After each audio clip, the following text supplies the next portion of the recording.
Guys നമ്മൾ കുളു മണാലി എന്നൊക്കെ പറഞ്ഞിട്ട് ഒരു ലോങ് ട്രിപ്പ് ഇങ്ങനെ പോയിക്കൊണ്ടിരിക്കുകയാണ്. വെറുതെ പറയണത് മാത്രമേ ഉള്ളൂ കേട്ടോ. നമ്മൾ പോണത് നമ്മുടെ ചെർപ്പളശ്ശേരി ടൗണിലേക്കാണ്. ചെർപ്പളശ്ശേരി ടൗണിലേക്ക് നമ്മൾ വെറുതെ ഇറങ്ങിയതല്ല, ഒരു ചായ കുടിക്കാൻ ഇറങ്ങിയതാണെന്ന് നിങ്ങൾ വിചാരിച്ചിട്ടുണ്ടാകും. പക്ഷേ ചായ കുടിക്കാൻ ഇറങ്ങിയതല്ല, നമ്മളൊരു പടത്തിന് വേണ്ടി ഇറങ്ങിയതാണ്. പടം നമ്മൾ 12 മണിക്ക് ബുക്ക് ചെയ്ത സർവമായ. ടിക്കറ്റ് കിട്ടിയത് അർദ്ധരാത്രി 12 മണിക്കായി പോട്ടോ. എന്താ ഇപ്പോൾ ചെയ്യുക? അപ്പോൾ കുറച്ച് നേരം ചായയൊക്കെ കുടിച്ചിട്ട് ഒരു 11-11:30 ആക്കാൻ വേണ്ടിയിട്ട് ഇങ്ങനെ നിൽക്കുകയാണ് നമ്മൾ. ഒരു ചായയും സമൂസയൊക്കെയാണ് കിട്ടിയത്. എൻ്റെ ഒപ്പം പടം കാണാൻ വന്നിട്ടുള്ളത് എൻ്റെ ചങ്കായ ശരത്താണ്. നമ്മളൊരു 11:45 ആയപ്പോൾ ജസ്റ്റ് നമ്മുടെ തിയേറ്ററിലേക്ക് നമ്മൾ പോയി. നമ്മുടെ തിയേറ്റർ വരുന്നത് ഗ്രാൻഡ് സിനിമാസാണ് ചെർപ്പശ്ശേരി ഉള്ളത്. രാവിലെ മുതൽ ടിക്കറ്റും സമയമൊക്കെ നോക്കി തപ്പി തപ്പി ഇരുന്ന് ഞങ്ങൾക്ക് കിട്ടിയത് 12 ഷോക്കാണ്. പടം എങ്ങനെയുള്ളതെന്ന് കണ്ടിട്ട് തന്നെ അറിയണമല്ലോ. ഞങ്ങളിപ്പോൾ ജസ്റ്റ് പടത്തിന് കയറിയിട്ടുണ്ട്.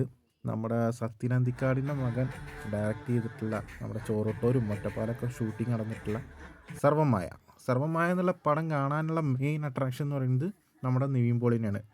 6 വർഷത്തിന് ശേഷമാണ് ആളുടെ ഒരു പടം കാണുന്നത്. പിന്നെ പല സീനുകൾ എനിക്ക് കണക്ട് ചെയ്യാൻ പറ്റി കേട്ടോ.